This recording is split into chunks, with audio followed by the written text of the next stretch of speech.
Então, vamos lá. Boa noite, pessoal. Vamos começar aqui mais um evento, o Câncer de Próstata Online. Tá, um evento com apoio do Laboratório Estelas. Tá, nessa aula, terceira aula, em parceria com a SBU Rio Grande do Norte. Tá? Estamos fazendo esses eventos com outras seccionais para valorizar mais eventos e pegar experiências de colegas urologistas e oncologistas de outros estados. Tá? Agradecer a Bruno por aceitar o convite. Tá? E gostaria também de divulgar aqui, né, Felipe Marinho, que é um dos nossos debatedores hoje, tá na organização do segundo simpósio Norte-Nordeste de Urologia, tá? Que vai ser, estava programado para o primeiro semestre, só que aí não, devido à pandemia, não se concretizou. E aí vai ser feito em 2 e 3 de setembro, totalmente virtual. Tá? Em breve será enviado, né, o link, todas as formas de fazer a inscrição para a participação desse evento. Tá? Queria passar a palavra agora para Bruno, tá? Presidente da SBU Rio Grande do Norte, para falar algumas palavras e apresentar os debatedores dessa reunião. Bem, boa noite a todos. Eu sou Bruno Miranda, sou atual diretor da SBU do Rio Grande do Norte. Eu acho que conheço muita gente porque eu fui residente do Getúlio Vargas aí de Recife e atualmente sou urologista do Hospital Universitário aqui do Rio Grande do Norte. Eu acho que a gente conseguiu fazer uma reunião logo no início, né, Moacir? A SBU do RN de Pernambuco. E agora estamos aí, talvez, organizando hoje, provavelmente uma das últimas dessa leva de pandemia. Hoje, para a gente apresentar o caso, eu escolhi aí o professor César Brito, que é uma pessoa extremamente querida aqui em Natal. Ele hoje, no Hospital Universitário, ele se dedica à área de uro-oncologia. É uma pessoa que, a princípio, ele vem resolvendo tudo da uro-oncologia e há muito tempo, 100% por via laparoscópica, talvez até sendo pioneiro aí em algumas cirurgias. E aí, desde o começo, ele me falou que tinha um caso bem completo de câncer de próstata, e a gente sempre ficou na agulha para o melhor momento. E aí, o momento surgiu, convidei, ele prontamente aceitou. Convidei também Pedro Vitor aí, que é um oncologista clínico recém-chegado na nossa cidade, e que também prontamente aceitou o convite. E eles se apresentarão melhor, com certeza. Mas, assim, eu me adiantei e vi esse caso de César, é um caso bem completo. Eu acho que vai dar para a gente discutir muita coisa. E aproveitar aí os nossos debatedores, né, doutor Evandro, doutor Roberto Lucena, e vamos extrair também as informações aí dos nossos oncologistas clínicos. Boa noite aí mais uma vez a todos. Eu vou passar a palavra para César, que ele apresenta o caso e define o melhor formato, se ele quer falar tudo, a gente pode interrompendo e perguntando, mas realmente eu achei um caso bem completo que vai dar bem imagem para discutir muita coisa. Vamos lá, Cezão. Boa noite a todos, muito obrigado aí pelas palavras, doutor Bruno. Uma satisfação aqui imensa estar compartilhando aqui virtualmente essa reunião com a SBU Pernambuco, que muito tem contribuído para a urologia do Rio Grande do Norte. Aqui temos muitos urologistas formados aí no Pernambuco, assim como o Bruno, temos vários colegas aqui, de forma que existe essa parceria já há muito tempo. Então, aqui dando um caso clínico real mesmo, do dia a dia, que foi conduzido de forma como as coisas vão surgindo realmente. Então, casos que tem, talvez, da discussão, críticas, e fiquem à vontade. Eu acho que se a gente for discutindo, no momento que for aparecendo os dados, talvez seja melhor, para a gente não ter que estar voltando e rememorando esses dados. Então, é um paciente masculino de 51 anos que procurou o consultório de urologia com o desejo de realizar a vasectomia. Tinha sintomas urinários leves, não tinha hematúria, a ereção era boa, de antecedente era hipertenso, ex-tabagista há 10 anos e não tinha histórico familiar de câncer de próstata. Nessa consulta inicial, só lembrando aqui que isso era em maio de 2013, foi feito o toque retal, que não tinha nódulo, e tinha uma discreta assimetria, o lóbulo esquerdo era maior e a consistência era um pouco mais aumentada, mas não se configurava nódulo. Ele trazia um PSA inicialmente de 4 e os exames de sangue, a única coisa que chamava atenção era o triglicerídeo elevado, o colesterol com leve aumento e o HDL baixo também. Então ele tem a síndrome metabólica também, né? Pelos critérios da endocrinologia. Então, esse paciente... Eu tenho uma pergunta aí. Pode interromper, não? Pode. Esse PSA de 4 em 5,2, você tem o livre e o livre total, não? Tinha não. Era só ele trazia só especiais esses exames que tinha. Aí já chegou para você com Já isso, chegou né? para mim com os exames. A gente não tinha. E essa próstata, essa consistência aumentada foi... E assimétrica. E assimétrica, né? Isso. Sabe qual era o lado que era essa consistência aumentada, não? Era do lado esquerdo, era do lado da simetria. Ah, certo. Ela era mais volumosa do lado esquerdo e tinha uma consistência aumentada mais do lado esquerdo também. Mais ou menos 40 gramas ao toque. Assim, só para falar, eu acho que a gente, nessa época, já deveria pedir o livre total, né? Sim. O paciente é muito jovem, né? Paciente de 51 anos, 51. com uma próstata de 40 gramas, PSA de 4, isso é um PSA esperado, é bem abaixo disso. Só um comentário. Não, tranquilo, professor. Uma coisa que chamou a atenção é que ele não tinha um sumário de urina, né? Não sei se teve infecção, alguma prostatite, alguma coisa que o sumário de urina pudesse ter acrescentado. Mas o que chama a atenção mesmo é ele não ter o livre total, né? Com paciente de 51 anos. Uhum. É um PSA alto, na verdade. Ok.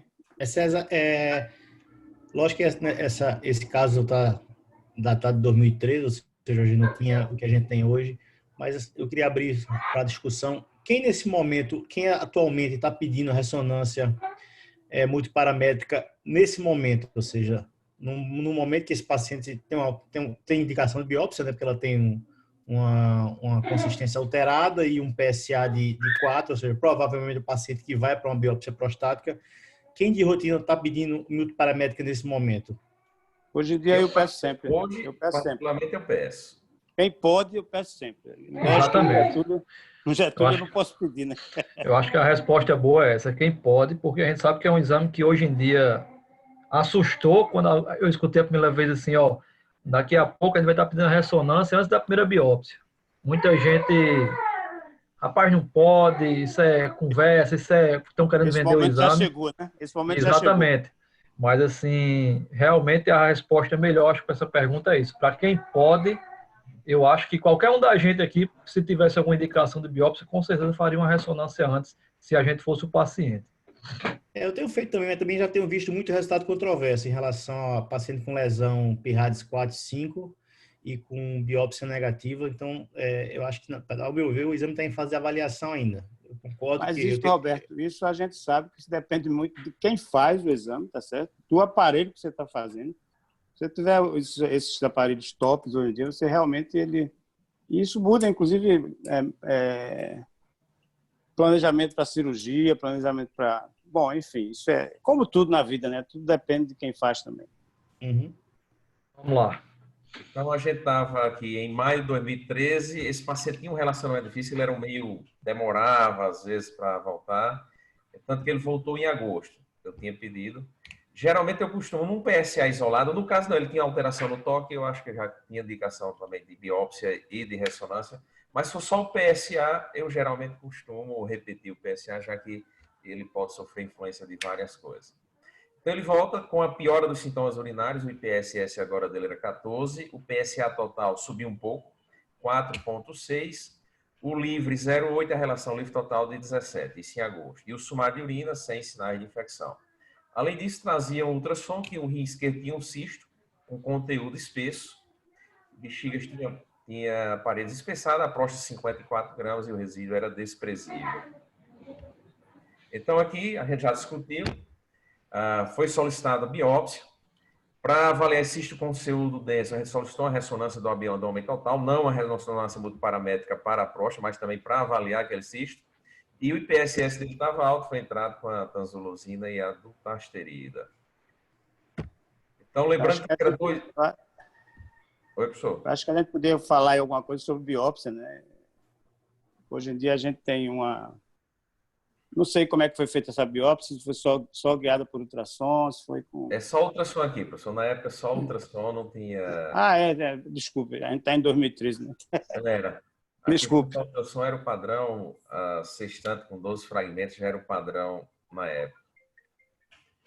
E aí esse paciente me volta, isso é 2013, ele volta em junho de 2016. Eita, acaba fujando. O IPSS agora de 9, referia que tinha uma redução no volume da ejaculação, a próstata mantinha o mesmo tamanho, mas agora não mais consistência, tinha um nódulo, um T2A no ápice esquerdo. E aí agora, conversado com ele, feita aquela abordagem, digamos assim, de choque, e foi solicitado a biópsia e os exames. Isso é em junho de 2016, ele volta com os exames também.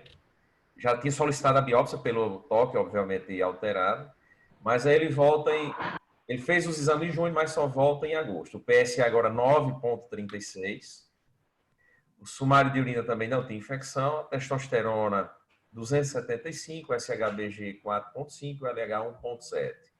A ressonância mostrava o cisto Bosniak 2. E calculando aqui, pegando os PSA dele, calculando, a gente tinha uma velocidade, um tempo de duplicação do PSA de 2,7 anos. Querem comentar alguma coisa, professor?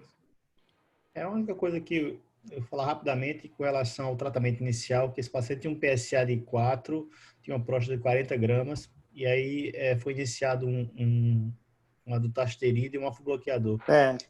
Especialmente nesses pacientes que estão em avaliação, né, com uma possibilidade de câncer de próstata, e que o PSA é um marcador importante para a gente tomar alguma decisão, e a próstata dele não era próstata tão grande, eu não teria iniciado a dutasterida, mas assim, é só realmente uma questão de me facilitar uma melhor avaliação desse PSA, que a gente sabe que o dutasterida vai mexer um pouco esse PSA. Eu também não colocaria não, Roberto. E assim, claro que nessa época ninguém sabia que ele ia passar 3 anos para voltar, né? Ele volta, inclusive, com um ejaculado baixo, que é por causa da dutasterida. Exatamente. Outra coisa aí também que a gente tem que ver é que esse PSA, aquela coisa, já que ele está usando dutasterida, já está em 18. Realmente, provavelmente é vezes 2 aí, né? Verdade. Então, ele faz a biópsia prostática e aqui vê todo o lado direito comprometido com o Gleason 4+3 e o lado esquerdo só não tem a medial, a base e o ápice esquerdo também com o Gleason 4+3, com os fragmentos, a grande maioria, principalmente do lado direito. Interessante que o toque era do lado esquerdo, né? Você disse. A biópsia veio mais do lado direito, inclusive com os fragmentos mais comprometidos. Vendo aquele homograma do Memorial, a gente tinha extensão extraprostática, aliás, órgão confinado 18%, extensão extraprostática 81%, probabilidade de metástase linfonodal 27% e invasão de vesícula seminal 27% também. Esse paciente realmente é um paciente jovem com a doença meia ruim, né? Ele provavelmente não será tratado só com cirurgia. Provavelmente vai para um tratamento multimodal. E é ruim porque aí ele está com 54 anos, né, eu acho. Sim, começou com 51, 3 anos depois aqui. É fogo. O que é que tu acha, Roberto? Esse é um paciente de doença de alto volume, com certeza. Um paciente que, a perspectiva, se você colocar aí nos nomogramas aí, quase todos vão dar um risco de metástase linfonodal, de doença extraprostática. Né? Um paciente que tem uma doença significativa, uma doença jovem, como você comentou. E muito ruim. Provavelmente, logicamente, que vai ter que esperar a peça para ver o que vai se confirmar. Mas é um paciente que você logicamente, que você dizer isso para o paciente antes é uma coisa que deixa o paciente um pouco mexido, né? E talvez não ajude muito nesse momento de tratamento.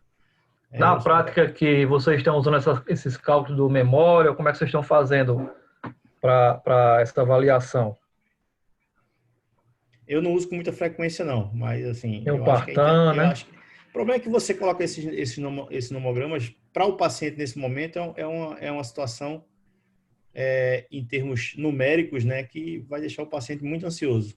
Porque qualquer nomograma que você botar esse paciente, ele vai ter um risco de ter uma doença extraprostática de mau prognóstico muito grande, né? Eu acho interessante você ter isso até anotado para poder colocar. Agora, explicar ao paciente que realmente o que vai definir o futuro dele é a cirurgia. o resultado da cirurgia e, principalmente, a evolução do PSA após a cirurgia, né? Isso é importante. Eu sempre digo ao paciente, já deixo claro para ele que ele dificilmente vai ser monotratado, entendeu? Eu sempre digo a ele para poder, olha, você talvez vai ter que fazer alguma complementação do tratamento. Mas realmente, se você mostrar o monograma, ele vai sair correndo.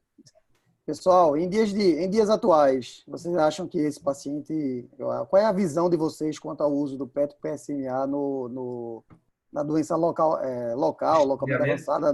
Isso, no estadiamento, inclusive primário, né? na tendência de evitar ou prosseguir com o tratamento cirúrgico. Acho que é um assunto que está muito em voga, né? Acho que vale a pena a gente levantar essa possibilidade de discussão. Eu não costumo usar a literatura, até onde eu levantei, não recomendava ainda.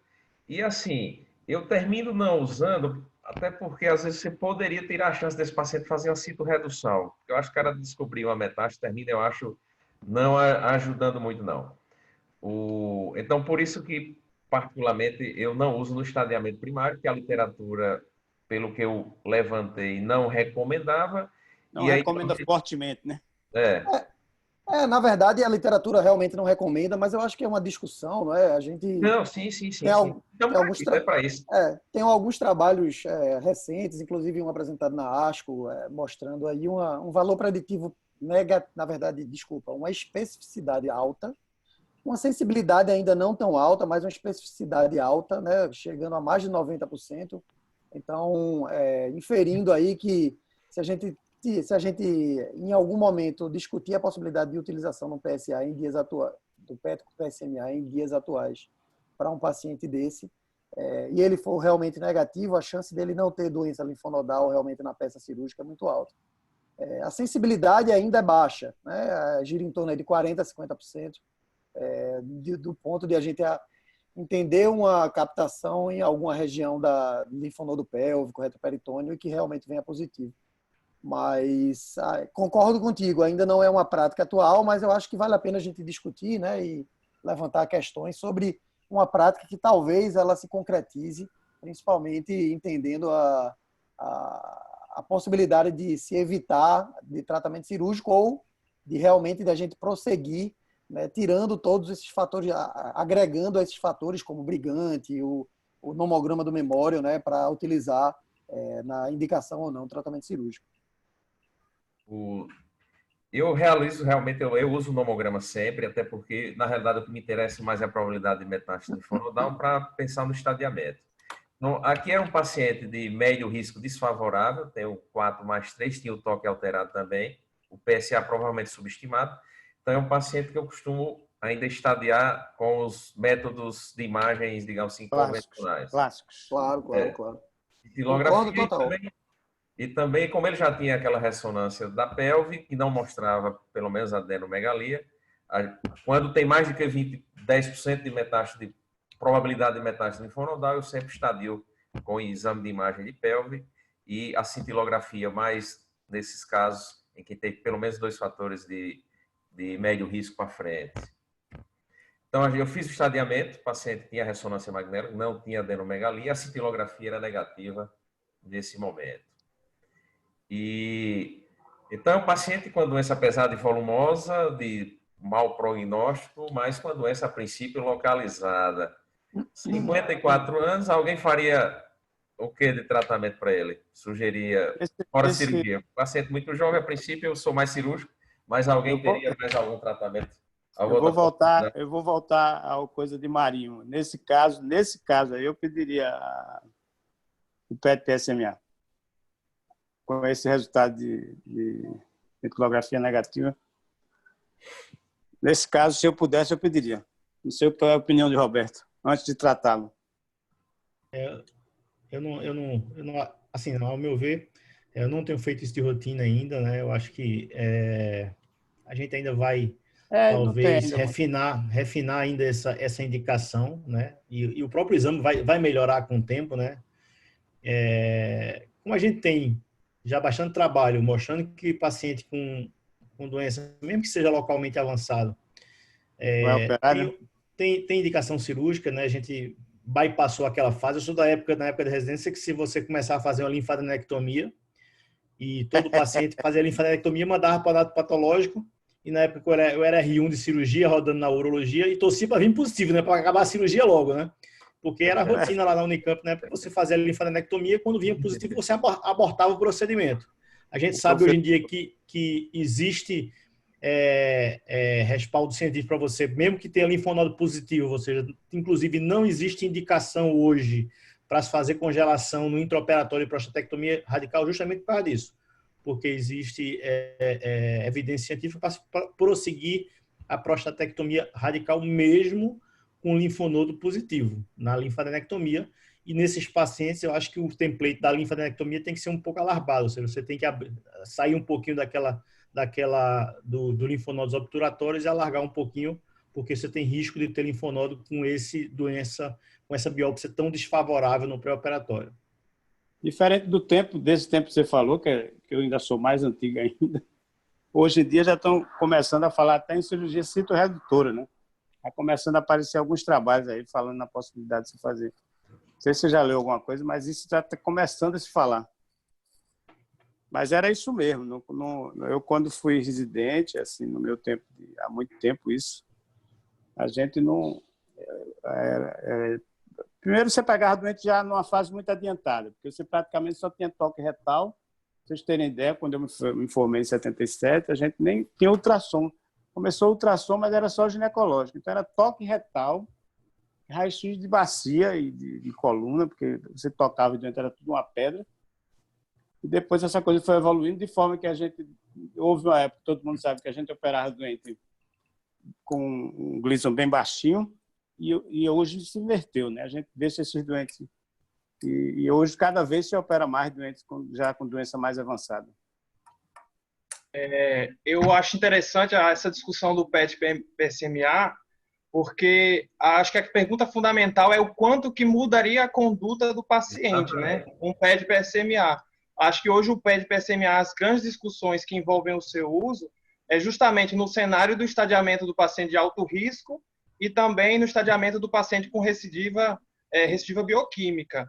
E nos dois cenários se questiona se o PET-PSMA vai de fato mudar a conduta. Nesse paciente específico, ele já com a ressonância sem doença macroscópica e com a cintilografia óssea negativa, será que alguém deixaria de tratar esse paciente localmente na evidência de uma doença oligometastática? Não, é claro que não. O cirurgião não deixaria de tratar, não. Então eu acho que talvez um PET-PSMA aí talvez não mudasse tanta conduta, né? Exatamente, pelo contrário, talvez até mudasse para pior, porque eu acredito que na citorredução, os trabalhos de citorredução uns trabalhos bem interessantes, eles retardam a evolução para a doença resistente à castração e também até a questão de metástases também. Então, acho bem interessante. Por isso, assim, eu ainda não vejo assim muito ser interessante solicitar no estadiamento primário o PET-PSMA. Agora uma pergunta, você já operou um doente, ele vai evoluindo e aí você pediu e o resultado foi esse. Já está operado. Você faria o PET-PSMA, não? Você mesmo. Fazer depois de operado, professor? Já operado. Começou a subir, você pediu a ressonância. Essa para mim é a situação, inclusive... É a indicação principal. Né? Pode mudar a conduta em até 70% dos casos. Às vezes você está pensando em fazer hormônio, vai fazer rádio, você pode mudar para fazer uma linfadenectomia de resgate. E nessa situação de recidiva bioquímica, o PET-PSMA, ele teoricamente muda em até 70% da conduta. Eu acho uma situação muito bem estabelecida que vale a pena solicitar. Só fazendo um pouco de advogado do diabo aqui, eu também não peço antes, que fique bem claro isso, mas vamos colocar uma situação, ou seja, você faz a cirurgia e esse paciente, logo depois da cirurgia, começa a subir PSA e você vai pedir um PET-CMA, um PET-CT, né, depois da cirurgia. Aí o paciente fala, mas doutor, por que você não pediu antes? Porque você não me ofereceu, né? Exatamente. Então, assim, só fazendo uma elucubração aqui, que é interessante, mas eu também concordo essa posição de vocês. Não, eu acho que vai chegar o momento da gente, inclusive, até para não resguardar. não ter esse questionamento, a gente já se antecipar e falar para ele que realmente, para mim, a evidência não mostra e talvez até atrapalhe a conduta, porque a citorredução, a gente talvez já operou muitos pacientes com micrometástases e sabe que tem resultados bons. Sem dúvida, sem dúvida. A citorredução vem mostrando que é bom, então acho que o PET-PMSA, nesse caso, poderia mudar para pior a conduta e é uma coisa de falar com o doente. Ok. Então, caso interessante. Paciente jovem, geralmente, apesar dos americanos oferecerem rádio e cirurgia, os europeus não oferecem mais cirurgia para os pacientes jovens. Nesse paciente específico, que é de muito risco, assim, de doença muito volumosa, fazer o tratamento multimodal, eu também acho interessante começar por cirurgia. Então, geralmente, os pacientes muito jovens e que têm um perfil ruim, eu ainda sou mais iniciar com cirurgia, que você estadia melhor e aí fazer os tratamentos, inclusive a radioterapia pós-cirurgia termina tendo os efeitos menos adversos. Então, sem dúvida, isso o tratamento multimodal, nesse caso, você tem que começar sempre com a cirurgia, né? Porque você sempre tem a possibilidade de resgatar com rádio, até eventualmente com HIFU hoje em dia. E se você, depois que fizer alguma dessas coisas, depois vocês devem ter feito, como eu já fiz algumas cirurgias de resgate, de radioterapia. É um inferno, um terror. Ainda bem que eu não estou nessa ainda não, professor. Vou encaminhar para o senhor se aparecer aqui para mim. Eu me livro. Eu mando para o Alberto. Paga até... Não, então... deixa ele por aí pelo Rio Grande do Norte mesmo. Aqui está com muito Covid ainda. Esse paciente foi submetido a uma prostatectomia radical, vídeo laparoscópica.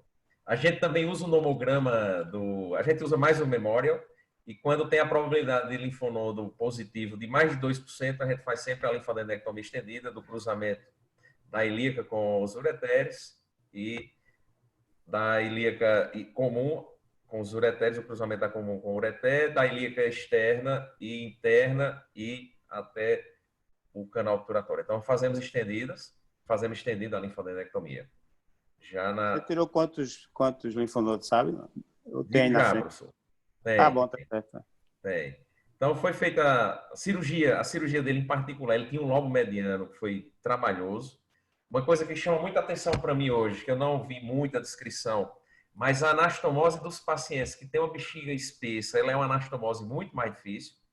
Geralmente, a gente faz uma anastomose com uma sutura única. Nesse paciente, a gente não conseguiu. Eu tive que usar aquelas 2 agulhas do Van Veethoven. Então, é uma situação, inclusive na cirurgia, que hoje eu fico mais atento quando eu vou operar, que eu vejo uma bexiga bem espessada, principalmente se tem lobo mediano. Eu já fico, mas assim que são as anastomoses que a gente tem mais dificuldade, principalmente no meu caso. É verdade.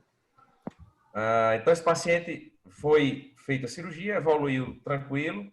A sonda a gente tira geralmente entre o 6º e o 7º PO, a gente tirou o 6º PO. E após a retirada da sonda, geralmente eu faço antibiótico só 3 dias. Geralmente eu tiro na quintas-feiras, que é o dia do meu consultório pós-operatório. Eu faço antibiótico quarta, quinta e sexta só, colho uma cultura e faço tadalafila de rotina para os meus pacientes no pós-operatório. Vocês costumam fazer uso de tadalafila? Eu faço, inclusive, inicio antes da cirurgia. Esse nem tanto, né? Porque esse cara é jovem, mas assim, eu hoje tenho uma tendência muito grande de fazer nas pessoas mais idosas. Então, eu já aviso a ele, inclusive, não sei se tem alguma, mas assim, eu também faço fisioterapia pré-operatória. Não é nem por esperar resultado, mas se o paciente precisar fazer físio, ele já pelo menos já está treinado, mais ou menos, quando ele começar a fazer de verdade, no pós-op, se ele precisar. Mas a TAD eu faço sempre. E reabilitação peniana, alguém usa algum esquema específico de reabilitação peniana? Quando iniciar, o que usar? A minha rotina de sono geralmente no 7º dia. Tenho feito a cirurgia basicamente por robótica hoje em dia. Eu sou da geração, né, muito parecido com o que aconteceu nos Estados Unidos, ou seja, eu fui um dos poucos aqui de Recife que migrei da cirurgia aberta para a robótica direta. Eu não sou um cirurgião de laparoscópio para próstata, eu faço a laparoscopia para as outras cirurgias. E tenho feito há mais de 3 anos, eu me adaptei bem à plataforma.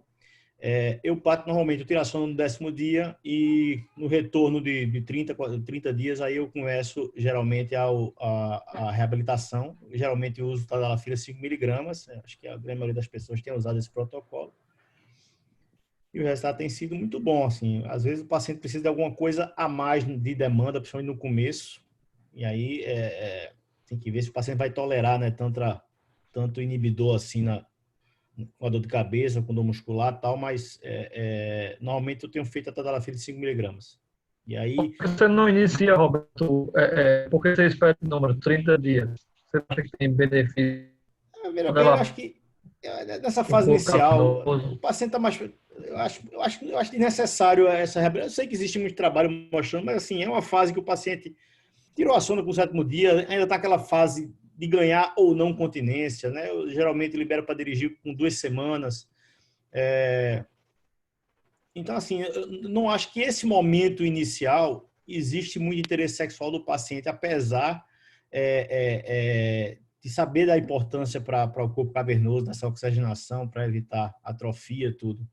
Mas, assim, é uma questão realmente, eu acho, não vejo muito ganho precocemente. Assim, eu acho que com 30 dias é o período que o paciente está retomando sua vida normal e aí já voltando às suas atividades físicas, né? Aí eu acho que é importante esse estímulo para poder dar uma ajuda nele nessa fase. Uma coisa também que eu vi e eu uso com essa intenção e digo com o paciente é que a tadalafila tem mostrado uma melhora também na continência, né? Talvez por melhorar o fluxo sanguíneo a nível de esfíncter. Então, eu aproveito a tadalafila para dizer ao paciente, até para tirar essa questão da sexualidade, de gerar uma ansiedade nessa função sexual, eu uso com finalidade também de melhorar a continência, melhorar o fluxo sanguíneo a nível do esfíncter. Aquela região, né? E tem alguns trabalhos mostrando que poderia ter alguma vantagem. Então, eu uso de rotina, esse é o protocolo que eu faço. No dia que eu tiro a sonda, eu já inicio, não só para a função sexual, mas para a função urinária também. Quando o paciente não responde à medicação via oral, a gente não tem mais no mercado, mas aí já tem algumas situações de manipular. Eu já tive alguns casos que eu usei prostaglandina gel intrauretral. Eu sei que comercialmente hoje é difícil encontrar, né? Eu fui da época do Muse que lançaram aí não sei quanto tempo atrás.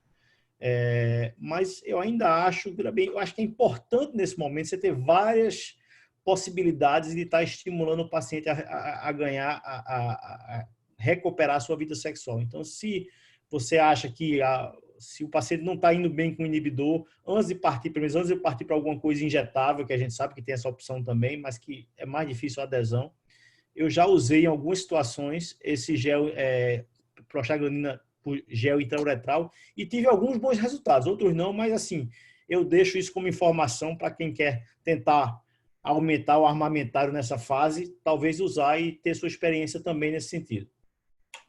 Eu usei algumas poucas vezes. O pessoal da manipulação estava tendo o alprostadil, né, uretral, e aí eu recebi algumas amostras e a gente fez testes em alguns pacientes. Tinha resposta, mas não tinha aquela rigidez muito boa, não. Principalmente nessa fase mais precoce, não tinha uma rigidez muito boa, não. Então, nossa experiência com o alprostadil intrauretral não foi tão bom, não. E outra coisa, alguns pacientes referem ardor na uretra, né? Eu tive um paciente que reclamou bastante. Disse, parecia que estava dando pimenta no olho. Professor, aqui está a biópsia.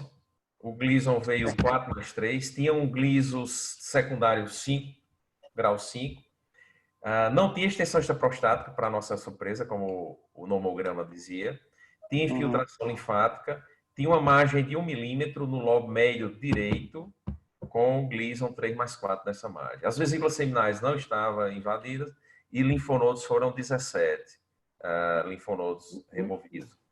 Agora, interessante o fenômeno que eu tenho observado aqui, eu acho que os patologistas estão usando alguma metodologia diferente, que o número de linfonodos tem aumentado bastante. Mesmo a gente não tendo mudado o template, os números de linfonodos agora têm aumentado bastante. Não sei se eles estão usando o xilol para dissolver a gordura, de forma que agora as últimas 3 linfadenectomia estendida que eu fiz sem mudar o template, o número aumentou bastante. Mas, de qualquer forma, acima de 15 linfonodos na pelve, teoricamente bem representado, e não Ah, tinha nenhuma lesão, não. Então, esse é o anátomo patológico e tinha essa margem de desfavorável. eu gostaria de fazer um comentário sobre esse anátomo patológico, da importância do anatomopatologista. Isso é uma coisa que a gente sabe que você, muitas vezes, dependendo do seu anatomopatologista, você pode ter substadiamento da doença e a importância. Eu não sei o que é que o Roberto acha disso, se você tem... Como... O que é que você acha, Roberto? Eu acho que basicamente você tem que escolher um ou dois patologias para você trabalhar.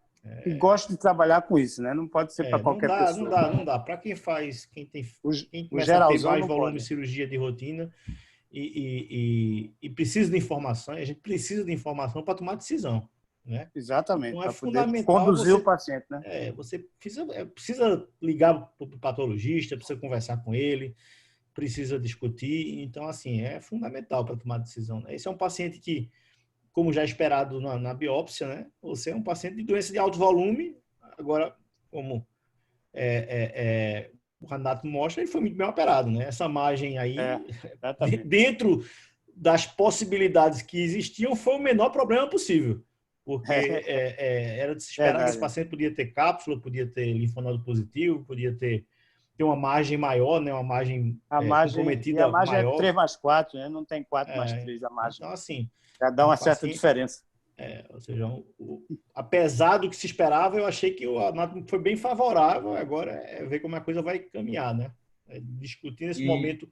Talvez aí, vou até colocar para você, alguém faria algum tratamento com esse resultado, sem qualquer evolução, mesmo que você está com um PSA zerado agora, né? Alguém com um PSA zerado faria algum tratamento adjuvante agora, nesse momento? Na minha opinião, não. Eu, na verdade, faço o PSA vinha zerado, né? Eu peço geralmente o primeiro PSA com 40 e com 90 dias. E aí é que eu vejo se vou fazer alguma coisa ou não. Essa também é a minha conduta. Alguém irradiaria esse paciente? Chegou a ser discutido a radioterapia adjuvante para o paciente por conta dessa margem? Sim, foi discutido. Inclusive as repercussões que poderiam ter da radioterapia na recuperação da função sexual e urinária. E aí, realmente, na verdade, hoje a adjuvância você tem tido uma tendência de postergar mais um pouco, né? Porque você, quer queira, quer não, tem alguma... Bom, mas enfim, eu acho que a gente devia esperar o resultado. Eu acho que hoje essa é uma discussão que já está em queda, né? Que é a radioterapia adjuvante, mas aí era 2016, né? Toda vez eu me esqueço disso. Mas, assim, eu acho que a gente devia continuar o caso, porque senão a gente vai parar demais. Daqui a pouco a gente passa 3 horas aqui. Então, sim, desculpa aí, tá interrompendo. Se houve observação e resgate, isso aí já está hoje fácil, mas naquela época também já foi discutido. Foi discutido e foi optado por fazer observação e resgate, se necessário. Então, o paciente volta com 40 dias. A ereção tinha uma tumescência discreta, o jato era bom e tinha perdas urinárias usando 2 a 5 forros por dia. Glicose 95, triglicerídeo, mantinha aquela hipertrigliceridemia e a vitamina D 23, uma hipovitaminose D. Nesse caso, eu vou fazer uma pergunta a vocês aí. Nesse caso, já com 40 dias, né, com 5 forros, você já pensa em fazer alguma coisa em termos... Quando é que vocês começam a pensar em fazer, talvez, fisioterapia, alguma coisa? Quando é que você começa a pensar nisso, Roberto? O paciente que já começa a perder muito no começo, a gente sabe que no final do ano as curvas se encontram, né? Mas aí depende muito da ansiedade do paciente, esse é um paciente jovem, socialmente Muito ativo. jovem. Então, você precisa tentar acelerar o ganho de continência para ele. Então, nesses casos, assim, um paciente jovem que está perdendo, já bastante incomodado, aí eu acho que não dá para esperar. Eu encaminho logo para a fisioterapia para poder, até do ponto de vista psicológico, o paciente é importante isso daí, sabendo que ele está trabalhando. Porque outra opção, você manda ele para casa e esperar ganhar continência é difícil. Lógico, o paciente está perdendo um pouquinho com esforço e tal, é diferente. Mas no caso que o paciente está perdendo de uma quantidade significativa de urina e atrapalhando muito a qualidade de vida dele, eu acho que não se deve esperar muito nessa situação, não. Eu também ofereço já no pré-operatório, ofereço ao paciente a situação de que ele pode usar ou não, alguns topam, outros também não, mas eu mando também precocemente. Geralmente as fisioterapeutas trabalham com isso aqui, geralmente elas preconizam 30 dias para começar a fazer. É o exatamente. protocolo delas. Eu, por mim, eu mando precoce, mas o protocolo dela, ela geralmente recomenda 30 dias. Então, esse paciente, evolução 40 dias, geralmente eu peço o primeiro PSA com 60 dias, professor. Apesar da Sociedade Europeia recomendar com 90, geralmente 6 semanas, 8 semanas eu peço. Nesse caso aqui ele voltou com 40, não trouxe. E aí ele vai e volta só 6 meses depois. Não voltou com esses...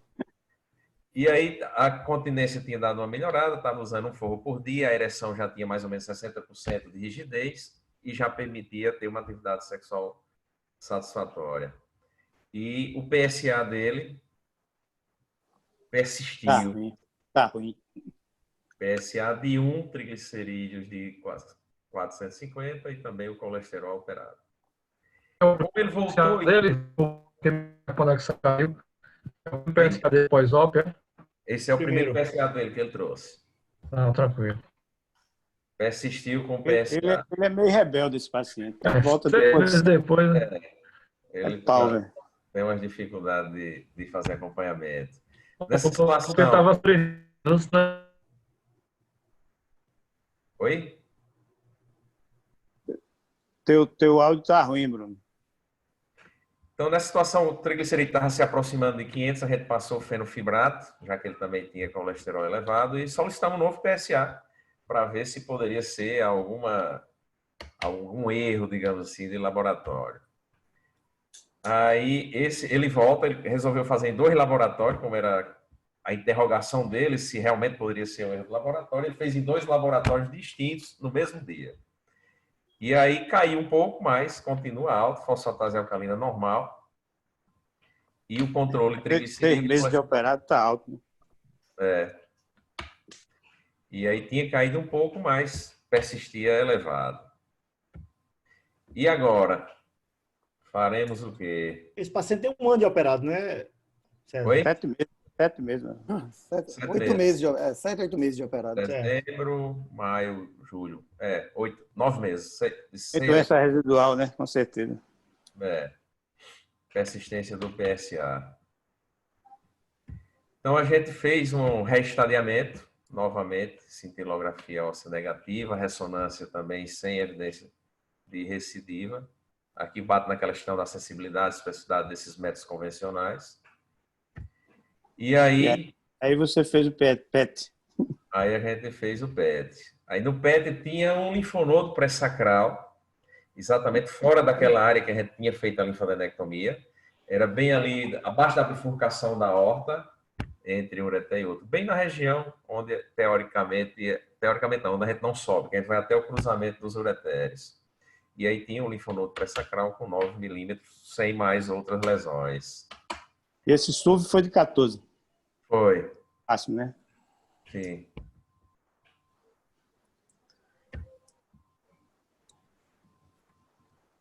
A evolução, a perda urinária estava bem discreta, estava usando forro só para proteção social e a ereção mantinha e permitia ter uma vida sexual satisfatória. E aí, diante agora, uma recidiva só em um linfonodo pélvico, o que é que a gente faz agora?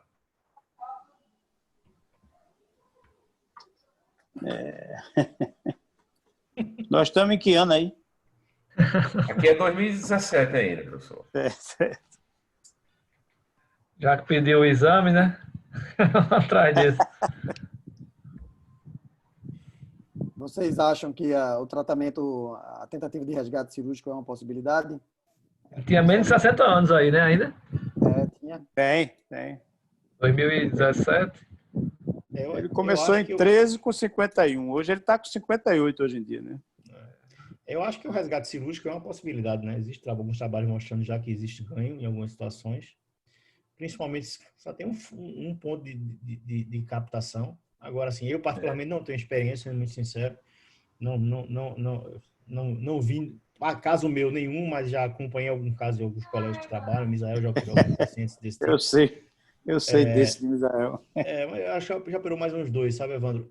E Veja bem, não é uma cirurgia fácil, porque você pode simplesmente entrar e não encontrar um linfonodo. Essa Verdade. realidade tem que ser bem conversada antes, né? Aí entra aquela história, né, doutor, porque não fez antes também, né? Aí talvez não ajudasse, porque talvez também você não desse essa imagem, porque também, veja bem, você fazer um PET-CMA com a doença prostática, com a próstata no local, talvez também diminua a sensibilidade desse exame, que agora ele vai encontrar só esse ponto de captação, mas antes tinha próstata, tinha outros locais captando. Então, essa pergunta a gente não tem ainda essa resposta. Mas aqui no fato concreto, você tem um linfonodo pré-sacral que, teoricamente, você consegue ter acesso e, principalmente, porque você tem um paciente jovem que vai precisar viver bastante aí, e aí esse paciente vai usar tudo, provavelmente, na vida dele em termos de tratamento, né? Então, eu nesse momento proporia um resgate cirúrgico para ele, sabe? Com todas essas informações, ou seja, eu posso entrar e não encontrar o linfonodo, posso tirar o linfonodo e dar negativo, depois fazer um PET de semitar e ele tá positivo. Ou seja, todas essas possibilidades têm que ser bem conversadas antes, porque não é fácil você ir lá e encontrar esse linfonodo, não. Radiocirurgia? Isso é que eu ia perguntar. Tô só Eu jogando, acho que seria indicação. só jogando as Talvez coisas. Olha, ele tinha aquela margem também, a gente discutiu, faria, se aquela margem ainda mais não captou na região da próstata, do leite prostático, nesse primeiro PET-scan não tivemos, não tinha nenhum ponto metabolicamente lá. E foi discutido também essa questão da rádio. Agora, o que o pessoal tem discutido é que geralmente você deixa a radioterapia, digamos assim, a estereotáxica, mas quando você já tem o tratamento da pelve consolidado, né?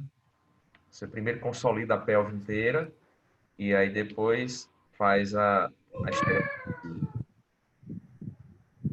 É porque esse paciente ele tem uma doença que eu acho uma doença ruim mesmo. Eu acho que, como o Roberto, eu não tenho nenhuma experiência com essa linfadenectomia de resgate. Me lembro que no começo isso teve uma empolgação muito grande, mas por essas experiências ruins dos cirurgiões que fazem, isso é coisa tá meio difícil fazer isso, entendeu? Agora a radiocirurgia, eu inclusive tenho um paciente recente que eu mandei para o grupo do português e ele tinha 2 ou 3 captações e ele está fazendo radiocirurgia. É bem promissor isso, na minha opinião. Acho que essa questão do resgate cirúrgico é uma coisa ainda não tão bem estabelecida como talvez poucas coisas nesse cenário. A gente tem algumas pessoas, tipo o pessoal de São Paulo, Rafael Coelho, que tem uma experiência e que tem alguns resultados muito bons. Mas a gente, inclusive, tem um dado de uma quantidade de paciente até grande, né? Talvez o maior número de casos, que foi recentemente publicado, não mostrando tanto benefício desse resgate cirúrgico nesses pacientes que tinham alguma captação com esses novos exames de imagem num resgate de uma recidiva bioquímica.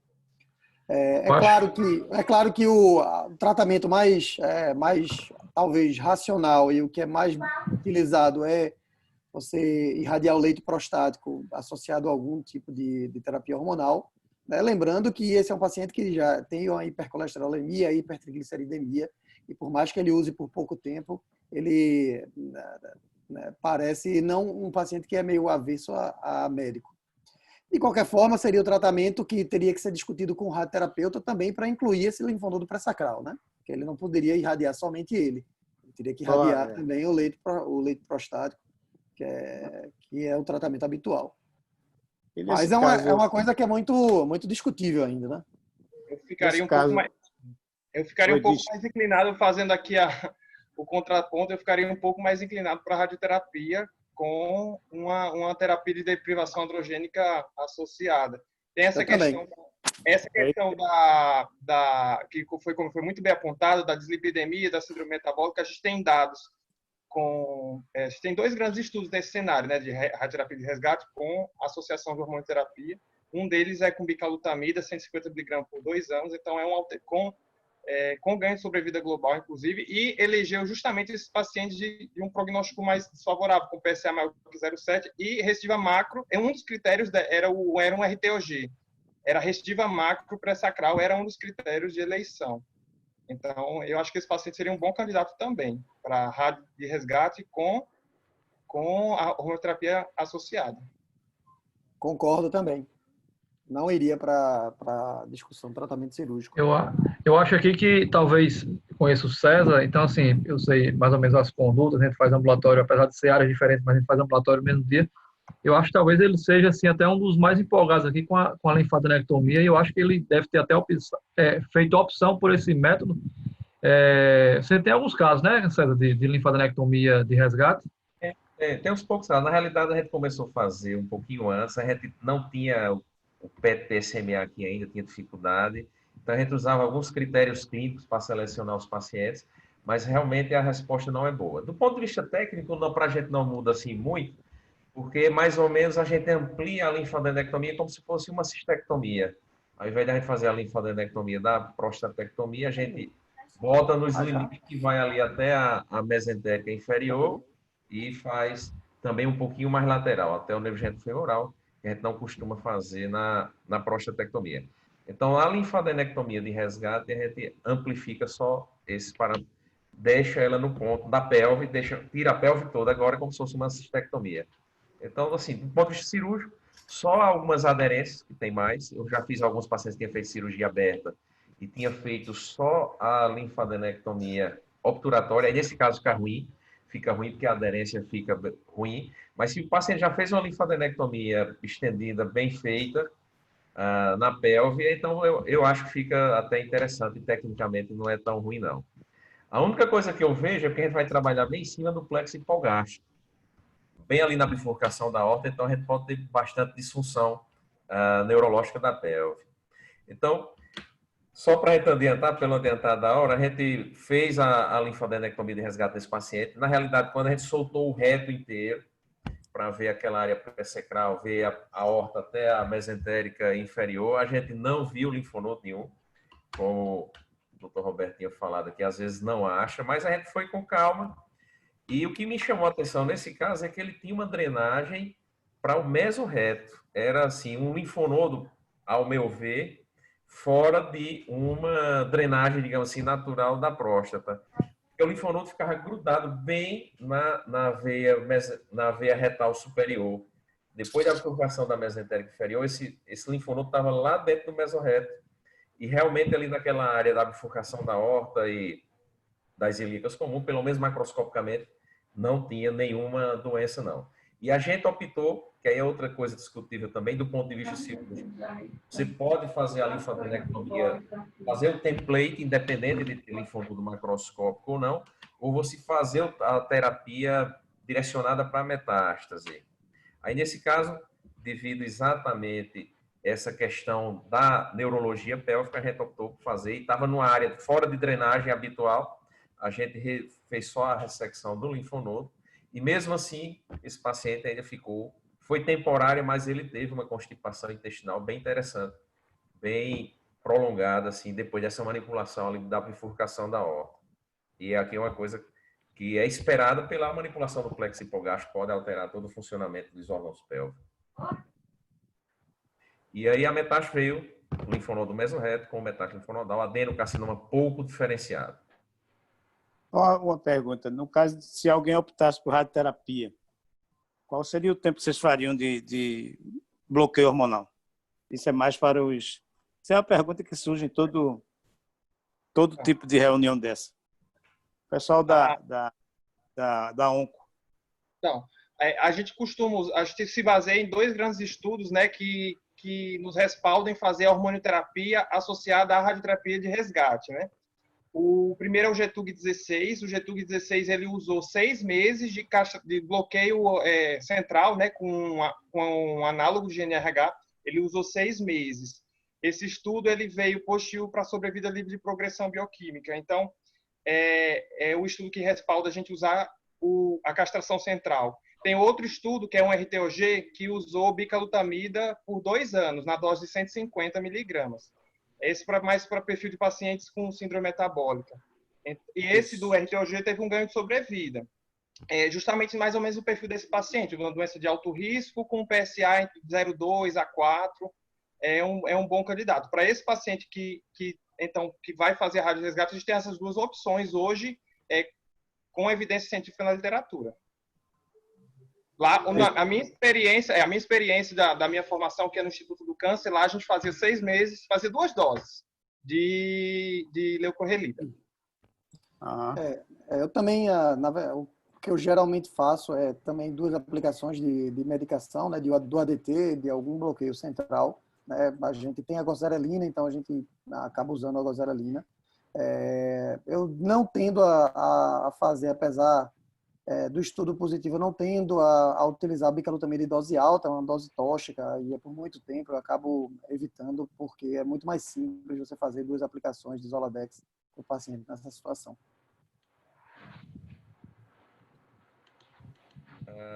Então, esse paciente volta agora com PSA, ainda persistiu. O PSA caiu 50% mais ou menos, após a ressecção desse linfonodo, e está aí o nosso... Mas ainda é alto, né?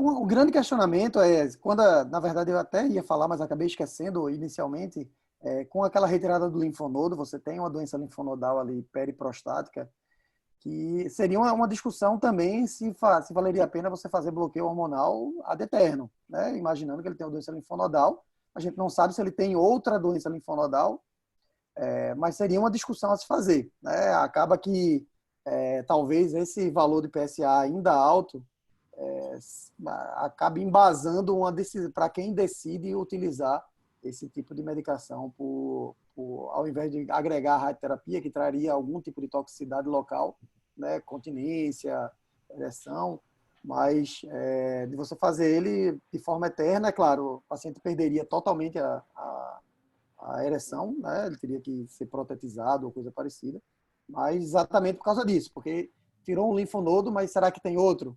Por mais que não tenha uma captação do PET. Então, aí o grande racional, é exatamente o que aconteceu com esse doente. É o paciente com PSA que ainda se mantém elevado apesar do tratamento.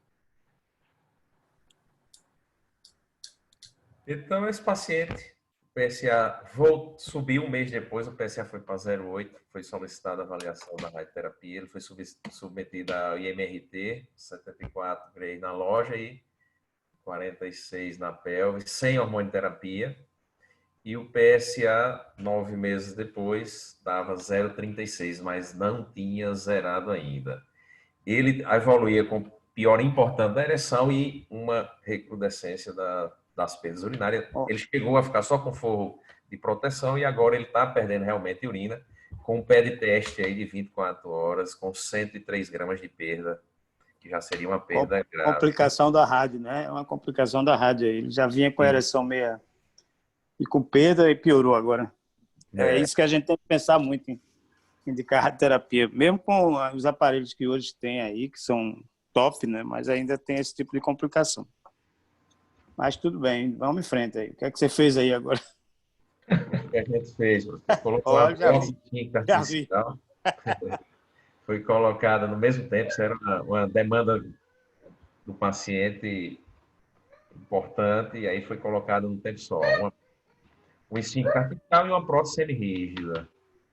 Alguém tem experiência aí em colocar no mesmo tempo? Se usa tudo prótese inflável, com esfíncter artificial? Isso aí é com o Dr. Roberto. Sling, não, porque já tinha radioterapia, né? E já fica mais fácil de decidir.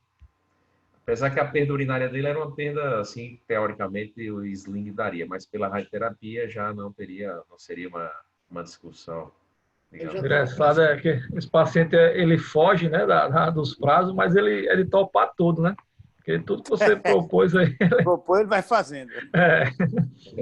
Ele demora a vir, mas quando vem para resolver. Ele é ruim de retorno, mas ele aceita. Ele faz, demora, mas faz. Roberto, comenta isso aí, Roberto.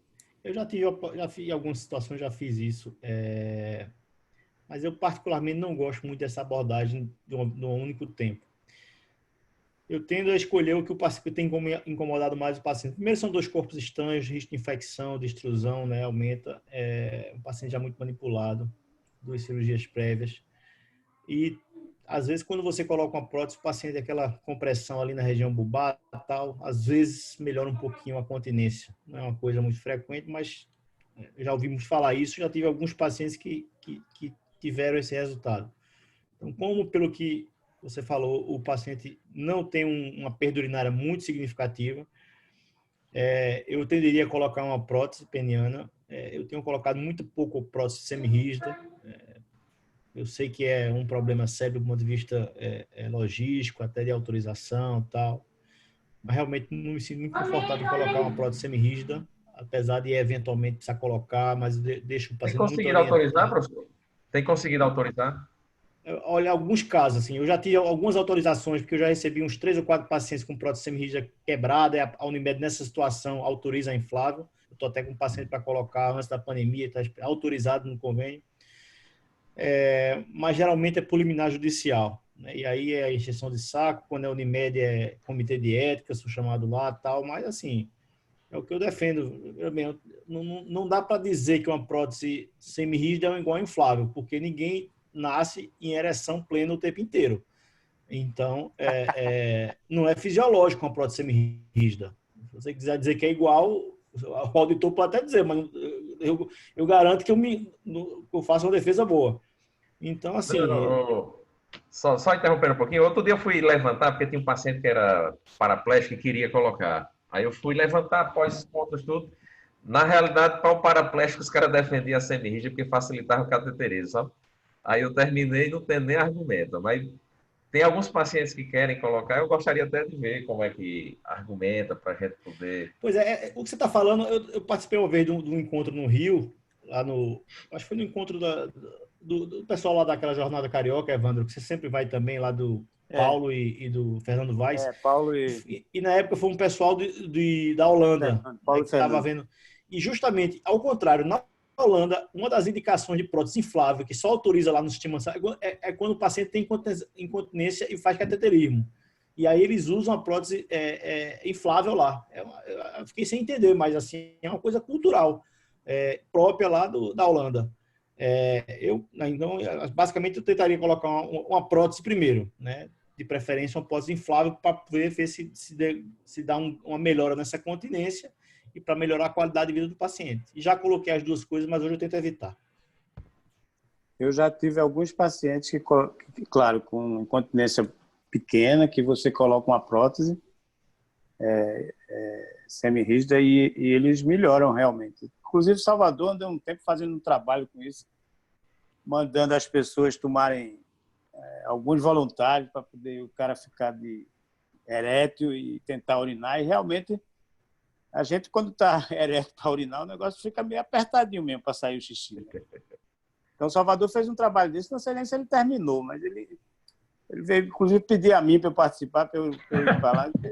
Salvador dá um trabalho arretado. Pede os meninos mais novos aí, pô. Eu não sei se ele concluiu esse trabalho, eu não sei. Mas ele estava empolgado com isso. Então, senhores, vamos aqui prosseguir. A evolução do PSA. Então, o PSA caiu até março de 2019, e agora em junho de 2019, o PSA começa a subir. A gente tem 2 elevações aí sequenciais desse PSA. E agora o cara vê que o paciente já começa a chegar mais junto, né? Ele já não começa... 368. Ele quase duplicou em 5 meses, né? Terapia hormonal, restadiamento com PSMA. Eu coloquei aqui Agora, na calculadora do Memória, dá um doubling time de 5,7 meses. É muito pequeno. Agora é com vocês, oncologistas. Aí tá bom. Bota na fogueira, né? Ó, Tem um paciente que foi operado. Eu iria para o restadiamento para saber se ele está no cenário ainda de doença localmente avançada ou se ele já é um paciente francamente metastático. Você tem que restadiar ele. Claro. PET-PSMA, então, já que começou a estadiar com PET-PMSA, vamos continuar com ele, né? Agora, um aumento de concentração do radiotransfusor no isquio direito com a SUV de 29 e um linfonodo periretal esquerdo com 3 milímetros SUV de 1,9. Essa é a atual situação. Então, o paciente, teoricamente, com 2 sítios de metástase, sendo que esse linfonodo, teoricamente, foi irradiado, né? Já que foi feita aquela irradiação da pelve. e tinha essa lesão no isquio direito. É a discussão hoje que está mais em voga, que é a discussão do doente oligometastático, né? Uhum. Do paciente Exato. oligometastático. Essa condição aí, ela está vindo com tudo, né? A gente se discutia muito pouco, mas que com o avançar principalmente do PET-PSMA, cada vez mais pacientes que eram tidos como doença localizada ou castração resistente não metastática estão sendo enquadrados nesse... assim, a evidência da literatura, por ser um cenário que ainda recentemente que se começou a discutir, ainda é pouco, assim, ainda é pobre de evidência científica ainda. O que a gente entende do cenário de doença oligometastática é que ela é um intermediário, é um espectro, né, entre a doença localmente avançada e a doença francamente metastática. E com isso tem um prognóstico intermediário também. Eu já começaria a QT aí, não? Não. Assim, Nessa o que eu fase? entendo? Não, o que assim, a evidência que a gente tem para tratamento, assim, o que se discute hoje para doença oligometastática são dois pilares, né? Primeiro é o paciente é o tratamento local, as evidências que a gente tem para tratamento local, que é o tratamento da próstata, que não é o caso desse paciente que já teve tratamento local tratado, Claro. né? E o segundo pilar de discussão é o tratamento das oligometástases. A gente hoje está muito mais em base, um paciente que é diagnosticado de novo, mas no cenário oligometastático, a gente tem muito mais evidência hoje consolidando e respaldando você fazer o tratamento do primário, que principalmente depois do Stampede, que foi da ESMO 2018, que é o braço H, né, que veio esse boom aí dos resultados do Stampede com ganho de sobrevida em paciente oligometastático. Tratamento do primário. Agora, para tratamento de oligometástases, esse cenário ainda é muito baseado em estudos retrospectivos e poucos estudos prospectivos. Esse paciente, assim, quando a gente vai discutir tratamento de oligometástase, tratar as oligometástases, porque assim, acho que a discussão agora será entre castrar o paciente ou tratar as oligometástases, né? E, assim, esse paciente, se você for ver os principais trabalhos que tem em tratamento das oligometástases, que são fases 2, a maioria retrospectiva, mas tem um estudo recente, agora, acho que é de 2018, é um Orioli, o nome dele, um estudo Orioli. Esse paciente ele não entraria nos critérios porque esse paciente ele tem critérios de desfecho mais desfavorável, né? E, principalmente esse doubling time. Esse double time muito baixo. Para você entrar ele não seria elegível para estudos de paciente com tratamento de oligometástase, por ter um double time menor do que 15 meses.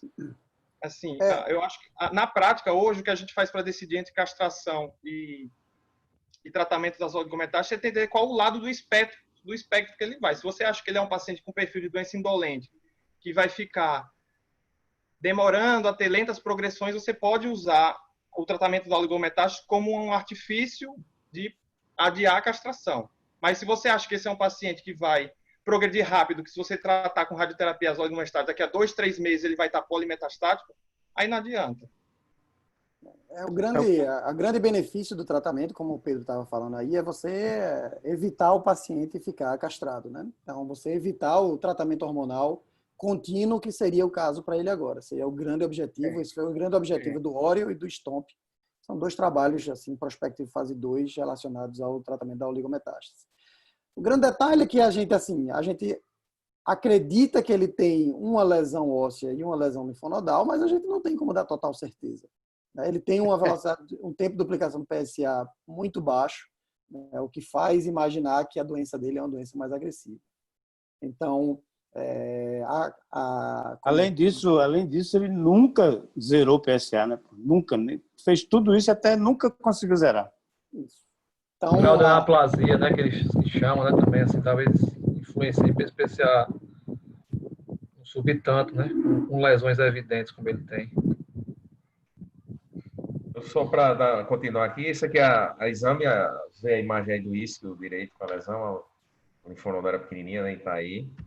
A gente discutiu com o paciente, ele é um cara motivado, queria evitar a hormonioterapia, e a gente caminhou até ir para o hospital português, para ele passar com o colega da radioterapia estereotáxica. E o paciente foi. Aquele exame era de janeiro, aliás, final de dezembro, a gente já estava agora em março, aí o colega achou por bem de reestadiá-lo com outro PET-PMSA. E aí a foto do Lau, ele mantém aquela lesão linfonodal, mantém a lesão do isquio e agora surgiu uma outra lesão no fêmur proximal direito, com SUV de 3.3.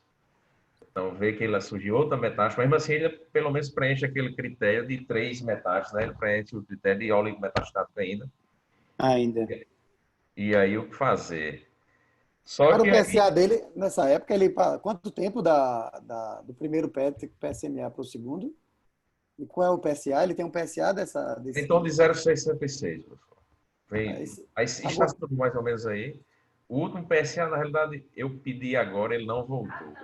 Ele ficou acompanhando, ele foi aí para Recife com o tempo aí, eu perdi um pouco esses dados aí, desse intervalo. Eu sei que agora a gente ainda continua metastático, e aí veio a pandemia, então é um caso bem atual.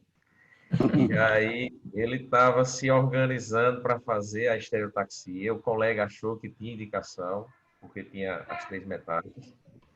Estava planejando para ver a dose que ia ser calculada, devido que ele já tinha sido irradiado na pelve. Aí queria ver o planejamento todo para planejar essa irradiação desse linfonodo e na parte óssea. Aí com a pandemia o cara perdeu o emprego, perdeu o convênio e aí perdeu também as condições econômicas de realizar a estereotaxia. E agora ele é um paciente do SUS e está em deprivação hormonal. Está fazendo o análogo e está fazendo também o ácido zoledrônico. Comenta aí, professor, por favor. Ele está fazendo ácido zolendrônico? Tá. Comenta aí se tem alguma indicação, o que é que tem. Você já começou logo com ele? Ele não está morando no estado, nem está no Pernambuco, nem no Rio Grande, está morando aí no nosso estado do meio. Mas ele está em deprivação há quanto tempo? Iniciou agora faz 2 meses. Você costuma começar já com zoledrônico ou não? Então, assim, se você imagina que eu não faço, não. O tratamento do ácido zolendrônico para você diminuir eventos ósseos é no contexto de uma doença castração resistente. Então, no contexto de sensível à castração, a gente tem pelo menos 2 trabalhos que não mostram benefício em associar essa medicação. Então, eu não começaria. Se ele tivesse a possibilidade de fazer tudo, a discussão que eu faria era, considerando ele uma doença metastática não passiva de tratamento da oligometástase, deprivação hormonal com novo antiandrógeno. Mas ácido zolendrônico, não. Perfeito. Eu também penso... é isso mesmo. Tem vários braços do Stampede mostrando que não tem benefício associar bifosfonato no cenário castração sensível. E esse paciente, ele tem uma doença agora metastática com baixo volume de doença. Alguém comentou alguma coisa sobre quimioterapia? Acho que quimioterapia também não cabe para ele, porque os dados do Estudo Chart mostraram que quimioterapia no cenário castração sensível é só para paciente de alto volume de doença. Mas eu não deixaria de beneficiar esse paciente com nova terapia antiandrogênica. Aí a gente tem as opções, né? A abiraterona, exalutamida e, mais recentemente, agora a palutamida. Eu também não começaria um tratamento para ele de deprivação hormonal pura, até porque ele é muito jovem e tem esses fatores de prognóstico. A gente tem que derivar para esse paciente o máximo de benefício. E outra discussão... Você prefere exalutamida ou que é de segunda geração? Já é segunda geração. A gente não tem dados comparativos entre nenhum deles. Então, assim, a gente não tem como dizer qual que é o melhor. Você pode escolher, né? Na prática, a gente escolhe pelos efeitos colaterais. Por exemplo, esse paciente ele tem síndrome metabólica. Então, usar a abiraterona requer usar junto com o corticoide. Muitas vezes, o corticoide junto com a abiraterona, ele traz hiperglicemia, piora o perfil lipídico. Então, para ele, esse é um paciente que eu iria mais para o lado da exalutamida. Para evitar o corticoide. Para evitar o corticoide. Para evitar o corticoide, exatamente. Isso. E outra coisa é que, com esse risco cardiovascular tão alto, talvez valesse a pena fazer um tratamento com antagonista de GNRH e não com um análogo, para tentar minimizar esse risco cardiovascular. Porque tem o Degarelix, que tem uma desvantagem, que é mensal e causa mais reação cutânea local, mas é bom justamente para esse paciente de alto risco cardiovascular. E na ASCO agora a gente teve uma grande novidade, que a expectativa do momento é chegar ao Relugolix. Relugolix, não estou nem sabendo falar. Relugolix, que é um antagonista via oral que eu acho que vai virar o padrão para a maioria dos pacientes quando isso estiver disponível. Senhores, alguma mais discussão? Eu queria lhe parabenizar pelo caso. Realmente o caso é excelente para a gente discutir tudo e é realmente um caso, assim, um cara jovem, né? Mas eu posso fazer só um comentário, sei que tardar da hora, eu vou falar bem rápido, porque assim, eu fico com uma sugestão para esse caso, tentar acessar um pouco mais a parte genética. Porque esse paciente ele foi diagnosticado aos 51 anos, né? Acho que lá no começo não tinha antecedente de câncer de próstata na família, mas eu acho que vale a pena. Não tem. Mas eu acho que vale a pena reacessar outros tipos de câncer, porque esse paciente ele é um paciente de alto risco para ter alguma coisa, né? Tem um trabalho da New England 2016 que mostra que até 10% dos pacientes metastáticos têm alguma mutação de linhagem germinativa. Entre as mais comuns é BRCA2 e alguns outros genes da deficiência de recombinação homóloga.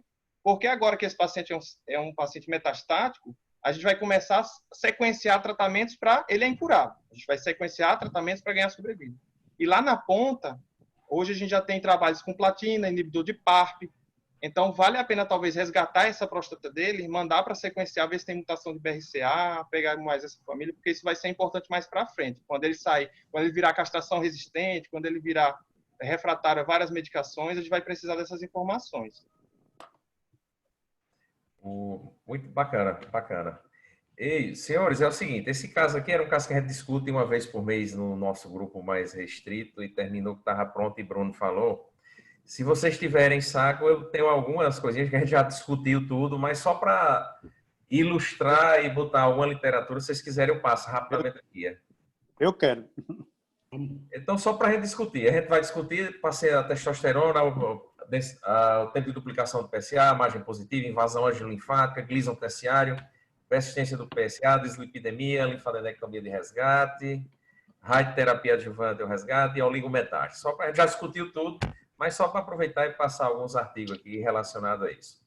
Então, a testosterona é sabido que o paciente que tem níveis de testosterona baixo, ele termina tendo um câncer mais agressivo. E aí é bem interessante. A sobrevida livre de falha de PSA em 5 anos foi bem menor no paciente que tinha testosterona baixa. Leia-se testosterona baixa acima de 300, que é o caso dele, 275. E lembrar que aumenta quase 3 vezes a chance da recidiva bioquímica nesses pacientes. O que é mais interessante é que parece que o câncer que interfere não é...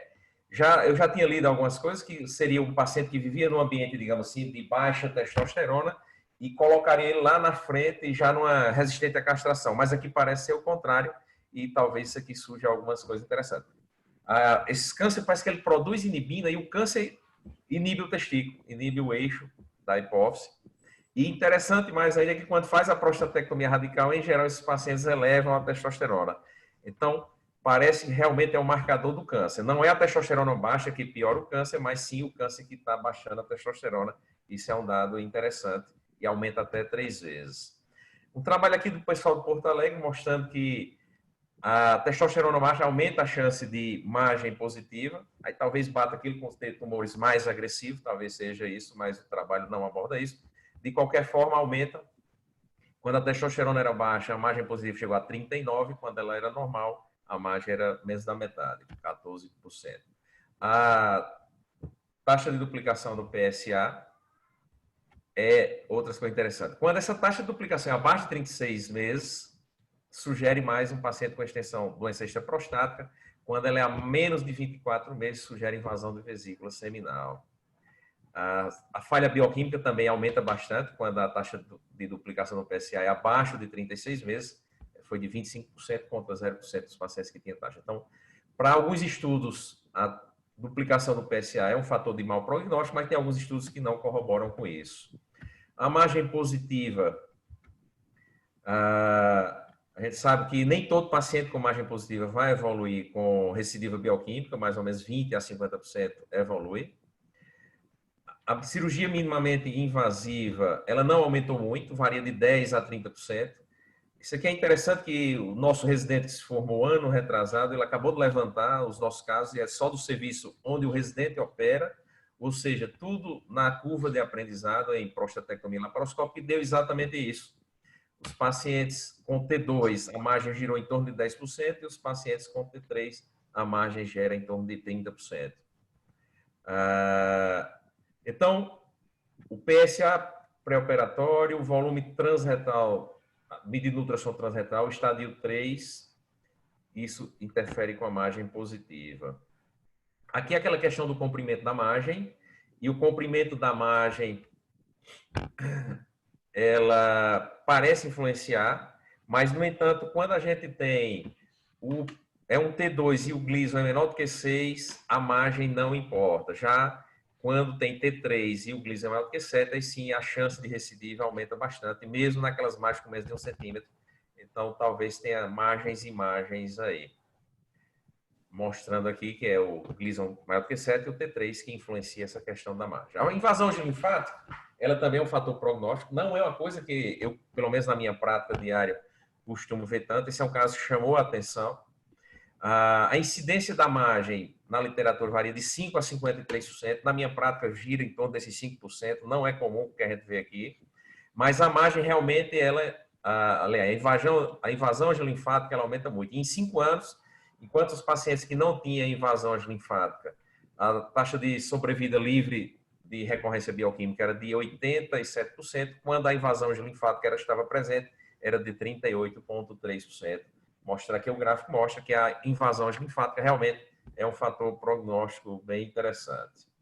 O Gleason terciário. O Gleason terciário também é interessante, e o Gleason terciário, ele funciona mais ou menos como o Gleason 8 realmente. Está aqui mostrando a sobrevida aqui, o Gleason 6, o Gleason 7, mas no Gleason 7, quando ele tem o componente 5, ele vai ter a sobrevida livre de recorrência exatamente igual ao Gleason 8. Então, é uma coisa também a se considerar, que é outra coisa que esse paciente tinha de mau prognóstico. A persistência do PSA, a Sociedade Europeia recomenda pedir o PSA com 3 meses, mas depois de 6 meses já é esperado que esse PSA esteja baixo, e ela é considerada persistentemente elevado quando ele é acima de 0,1. Essa é a definição às 6 semanas. Quando o PSA é acima de 0,1 em 6 semanas, isso já é considerado um PSA persistentemente elevado. Quando o paciente se enquadra nesse diagnóstico de PSA persistentemente elevado, 75% desses pacientes vão desenvolver recidiva bioquímica, mas 25% não. Outro dado interessante é que mais ou menos 10% desses pacientes vão zerar o PSA dentro de 6 meses, na segunda dosagem. Então, o PSA persistentemente elevado, apesar de ser um fator ruim também, mas nem todo mundo vai evoluir ruim, e 10% vai zerar esse PSA. E aqui mostra que realmente o PSA, quando ele persiste elevado, a sobrevida livre de metástases, aqui em vermelho, sem a persistência, com ela muda bastante. A sobrevida global também muda, e a sobrevida câncer específica também muda quando tem essa persistência do PSA. A dislipidemia é outra coisa interessante, é que também as coisas começam a se juntar. A gente sabe que o câncer talvez baixe a testosterona e o hipogonadismo leva à dislipidemia. Então, fica aqui, é a dislipidemia que está piorando esse resultado ou é o próprio tumor que está levando a hipogonadismo e está piorando, está levando a dislipidemia. Então, vê que o paciente que tem triglicéridos aumentado, ele tem 35% de chance de apresentar recidiva do PSA. E isso vai aumentando a cada 10 que aumenta de 150. Já o colesterol não, só o colesterol acima de 200 que ele aumenta a chance em 9%. Por outro lado, quando a gente tem o aumento do HDL, quanto mais alto, para cada 10 de HDL acima de 40, você baixa a chance de recidiva desse paciente em 10%. A linfadenectomia de resgate, que é a recorrência, o PET-PMSA, teoricamente, é o melhor exame para a gente ter esse diagnóstico, já que a colina não se mostrou tão bem. A taxa, quando você fala linfadenectomia de resgate, isso é interessante para a gente falar para o paciente. Agora, a literatura é muito variável, pois a taxa de resposta completa ela varia de 13% a quase 80%, isso é muito variável, e a sobrevida livre de progressão bioquímica em 5 anos gira em torno só de 6% a 31%. Então, não é uma coisa muito boa, mas, de qualquer forma, pode ser oferecida ao paciente, e pensando naquela história de postergar o tratamento hormonal, é uma coisa a se fazer. Como selecionar esse paciente? Aquilo que a gente tem falado. No início a gente selecionava mais pelos critérios clínicos. Então, o ideal é que o PSA esteja abaixo de 4, o paciente não tenha gliso 8 a 10 e também na próstata inicial seja um paciente que não seja localmente avançado. Esses seriam os critérios clínicos para a gente ver isso. Como identificar os candidatos? Então, aquela história do Gleason. Gleason que tenha grau 5 é ruim. O tempo de recidiva do PSA também para cada 6 meses. Quanto mais precoce, pior. Se o paciente tem hormonioterapia também, isso é pior. Se os não-linfonodos retroperitoneais são piores. E se tem mais do que 2 pontos positivos no PET scan, também é ruim.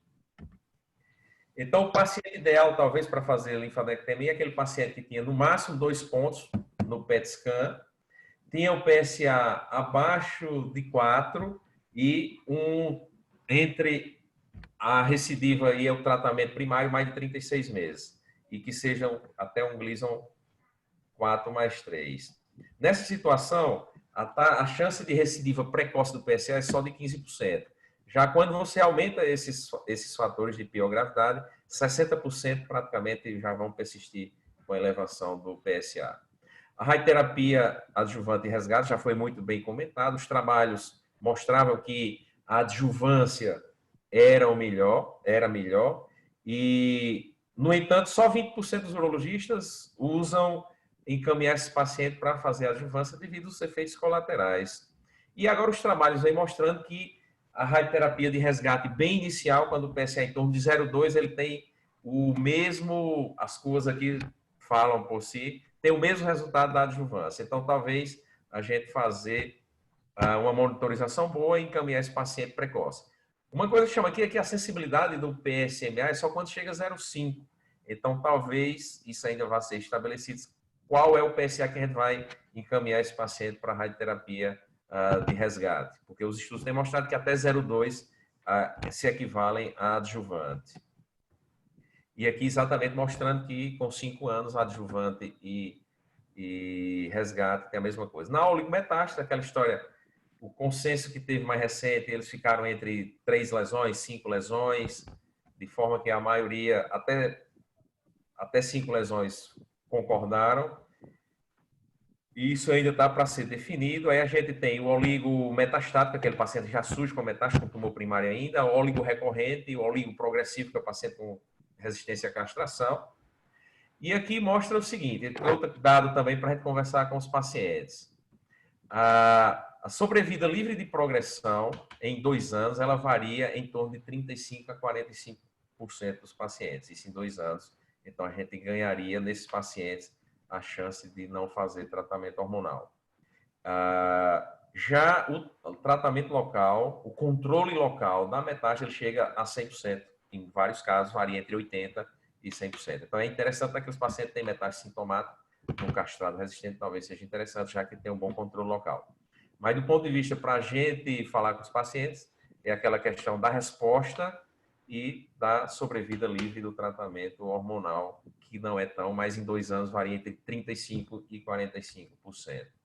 Já quando a doença, naqueles outros trabalhos avaliavam lesões ósseas e linfonodais. Já quando a doença é só linfonodal, aí você tem resposta com até 5 anos de 13%.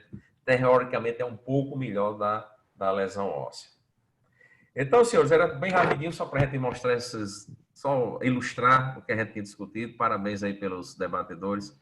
Interessante, nível de discussão muito bom. E agradeço aí essa noite aí de discussões. Obrigado aí, professor Bruno. Obrigado, doutor Roberto, a todos os nossos colegas aí de Pernambuco. Professor Evandro. Aí, parabéns, César. Realmente um caso bem completo, aí, bem explorado, né? E bem conduzido, né? Porque realmente foi uma saga aí, né? Foram várias etapas, várias intervenções, o paciente sempre topando realmente. O paciente foi corajoso nesse aspecto, né? Porque não desistiu. Mas realmente um caso bem explorado, a discussão realmente foi muito boa. E aí fica aberto aí para quem quiser tirar alguma dúvida, aí aproveitar os debatedores, aproveitar aí para perguntar alguma coisa.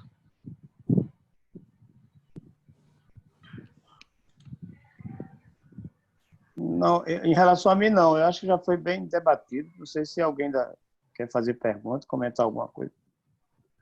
Mas eu quero mais uma vez parabenizar realmente pelo caso. O caso, infelizmente, do doente não é muito bom, não, mas o caso para a gente foi um espetáculo para discutir. Então, vamos encerrar, né?